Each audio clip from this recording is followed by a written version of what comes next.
La justice est représentée par une femme, les yeux bandés. Dans une main, elle tient une balance et dans l'autre, un glaive. La balance sert bien sûr à mesurer. Mais le glaive, certains pensent que c'est juste une arme qui consiste à punir. Moi, je vois en ce glaive la main qui rétablit l'équilibre lorsque la balance penche dangereusement vers un côté.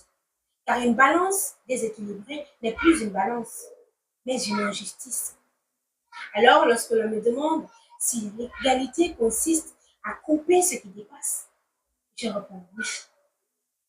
Mais encore faut-il savoir ce qui dépasse. Ce qui dépasse, ce n'est pas le talent, ce n'est pas le mérite, encore moins le travail honnêtement récompensé. Ce qui dépasse, ce sont les privilèges qui écrasent, les discriminations qui excluent, les passe-droits et toutes ces injustices qui font croire à certains qu'ils valent mieux que d'autres. Jean-Jacques Rousseau écrivait: la force des choses tend toujours à détruire l'égalité. La force de la législation doit toujours tendre à la maintenir. Et c'est précisément le rôle de l'égalité. Rétablir ce que l'injustice a déséquilibré.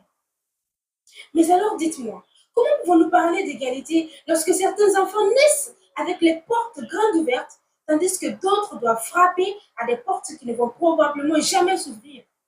Comment pouvons-nous parler d'égalité lorsque certains naissent avec des privilèges, tandis que d'autres ne naissent qu'avec des obstacles? L'égalité n'est pas la jalousie des faibles contre les forts, mais le refus que la naissance, la fortune ou le pouvoir décident à la place du mérite. L'égalité ne consiste pas à faire tomber les plus grands, mais à relever ceux que l'injustice a trop longtemps maintenus à genoux.